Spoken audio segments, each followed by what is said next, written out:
What's up guys, Austin back with another rowing video, and today I wanted to discuss a little bit more about the differences between the Matrix rower and the Concept 2. Now, if you haven't seen part 1 of my comparison of those two machines, I'll link that video down in the description below. You should definitely check that out to get a little bit more of a fuller understanding of sort of how each of the two machines differ from each other. But in this video specifically, I want to discuss how these machines row and how they feel when you're physically on the machine. Because yes, you know, one of them might weigh heavier than the other, one might be $500 more expensive than the other, but in the end, you're going to be spending time on the machines actually rowing. So we should discuss, you know, how does that rowing feel? So we're going to cut right to it, guys. Let's talk about the Matrix rower first. Now, in the previous video, I talked about how, as far as the setting of the resistance on the Matrix goes, there's actually a little dial that you use to change the resistance that you feel while you're rowing. Setting that specific resistance is as simple as clicking the dial to the number that you're looking for. Now, when testing out these different resistances and how they feel, I rowed at resistance 1, 5, and 10 to just feel what those differences felt like. And right off the bat, rowing at even resistance 1 on the Matrix, you could really feel a heavy load at the front end of the stroke, right before you start what's called the drive, or the start of the stroke. Now, I'm not exactly sure how the magnet mechanism works, but although the front end felt heavy, it felt like the acceleration into the back end of the stroke, the resistance sort of lets off a little bit. It feels a lot easier to finish in with the arms. Now, you compare this to rowing at a 1 setting, or the lowest setting on a Concept 2. On the Concept 2, there's a lot less of a feeling of this initial tug or this initial heaviness at the front end of the stroke. The resistance truly does feel very light from start to finish, but it feels more consistent from start to finish compared to the Matrix. And this same feeling started to apply to the higher resistance levels. On the Matrix at resistance level 5, which is halfway between 1 and 10, that feeling of that super heavy initial start to the rowing stroke was amplified even more. The start of the stroke felt heavy, and that heaviness continued until the arm draw of the stroke. And it was really once the body swung back and you pulled in with the arms that, again, you feel this sense of acceleration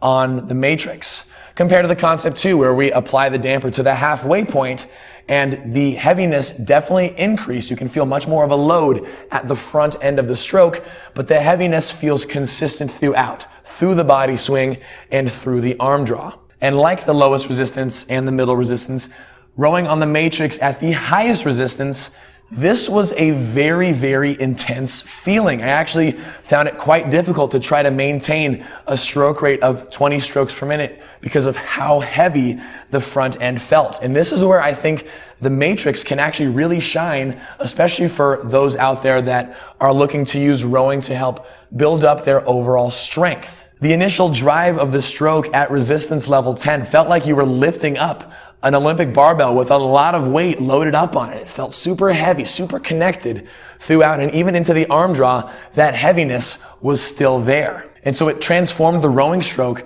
almost away from a cardiovascular exercise more into a heavy strength weightlifting exercise, which I think can really apply well to those that want to use it as more of sort of like an advanced weightlifting tool. Now, comparing that to the heaviness on the Concept 2 at the max fan setting, yes, the resistance did feel like it increased, but that heaviness of the initial start of the stroke was nowhere near the amount of load and connection you feel while on the Matrix. Now, when I talk about the load or the heaviness of that initial start of the stroke, that feeling of heaviness is very important, especially if you're a new rower.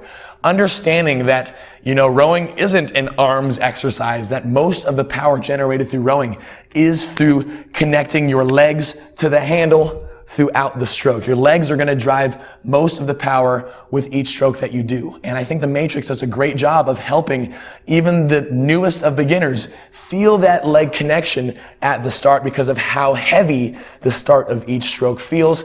On the Concept 2, yes, there is some heaviness, some form of connection, but again, like I said, not nearly as much as on the Matrix. Now, one thing I mentioned too is that the acceleration on the Matrix rower feels a lot different than the acceleration you feel on the Concept 2. When rowing on the Concept 2, that heaviness you feel at the start of the stroke feels continuous until the very end of the stroke. It's like one consistent resistance. Whereas on the Matrix, with that magnetic resistance, I don't know if it has to do with the magnetic plates doing some magic stuff or what, but that initial start feels super heavy, but then you feel your acceleration increase and the resistance start to lighten up a bit as you pull in for the finish. Now, while practicing acceleration through the rowing stroke is important to help develop your power and your efficiency while rowing, I think for beginners, it can also encourage a bit of a rush to come back up to take the next stroke. Because on the Matrix, because the handle flies in very quickly at the end,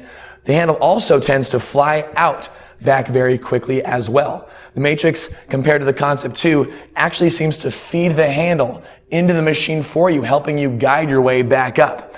And if you're not aware of, your body in space, you might have this very, very heavy stroke to start, but because the Matrix is pulling you back up, you might feel that it's rushing you back up, and then you're not actually performing the stroke sequence properly. Compared to the Concept 2, where it doesn't necessarily feed you up as much. You're much more responsible for bringing your arms out yourself, leaning your core forward, and then compressing your legs. You have to be much more aware of your form coming out compared to the Matrix, where it kind of helps to pull you up. Now, if you're an advanced rower, that feeling of guiding you back up actually feels pretty nice. You're not having to do as much work to bring your body back up for the stroke. And I cover this in the other video too. As far as the volume level, Concept 2s, guys, are loud. As you're rowing, even at 20 strokes per minute, that fan it's got some volume to it compared to the Matrix, which is virtually silent. I mean, you could have your someone sleeping on the couch while you're rowing in the living room, and the Matrix would not even faze them. It's that quiet. It's pretty crazy. The only noise that you really hear is the seat sliding back and forth. Yeah, that's not the case on the Concept 2. So before I get into reviewing the monitor of the screen, I just want to kind of recap on the rowing feeling of these two machines. The Matrix Rower does a great job of helping you load up a heavy front end of the stroke. It's really great for beginners that are trying to learn how to feel connected through the leg drive on the rowing stroke. And it might also be great for those that are weightlifters, those that are looking to get more sort of a weightlifting repetition style of exercise out of the rowing machine. However, the Matrix does have this strange sense of lightening the resistance as you accelerate into the finish. And it makes the arm draw of the rowing finish feel a little bit awkward, a little bit too quick, and that can encourage bad form on the way back up to take the next stroke. And if you're a beginner, that's a very important part of the stroke that you don't want to get wrong. Now, the Concept 2 does a much better job of keeping a constant resistance throughout the rowing stroke. Whatever initial resistance you feel at the start of the stroke, you are feeling through the body swing and through the arm draw. However, even at the highest resistance on the Concept 2, feeling the heaviness and load of the initial start of the stroke is nowhere near the sense of heaviness that you feel while on the Matrix. So if you're a beginner, it's going to take you a little bit longer to really sort of understand and practice efficiency and connection while rowing. But both machines feel very smooth. I wouldn't say that either of them feel very awkward. They just feel kind of different. Now, as far as choosing the machine, yes, now we know how they feel while we row.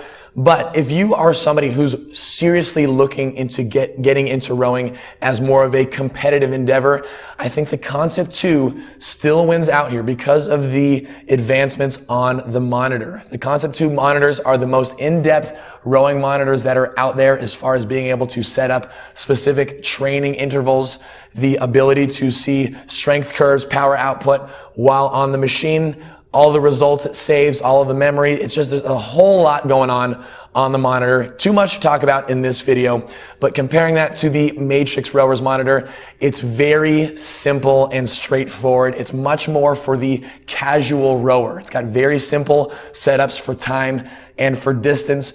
Nothing too complicated. It's got very simple metrics displayed on the screen. So if you're somebody who's really looking for a lot of detail, analytics to how your rowing is going and tracking your progress long term, I think the Concept 2 is going to be a much better option for you. But if you're somebody who is looking to use the rower as more of a casual form of exercise, you like that it's quiet, you like that it can feel real heavy, more like weightlifting at the front end, but you're not really caring about, sophisticated results or sophisticated numbers on your screen, then the matrix rower might be a better option for you. Of course, it's hard to tell 100% which one you're gonna like more until you actually get a chance to sit on both. But guys, I hope this video shed a little light, a little bit more on the differences between these two machines. I know there's a pretty big price difference, but again, review my last video if you haven't checked that out. I hope you enjoyed this one. Let me know what you guys think down in the comments below. Do you own a Concept 2? Do you own a Matrix? What rower do you choose to row on? Do you use a WaterRower? We'll be reviewing that one at some point as well. So thanks again for watching, guys. Let me know what you think, and I will see you in the next video.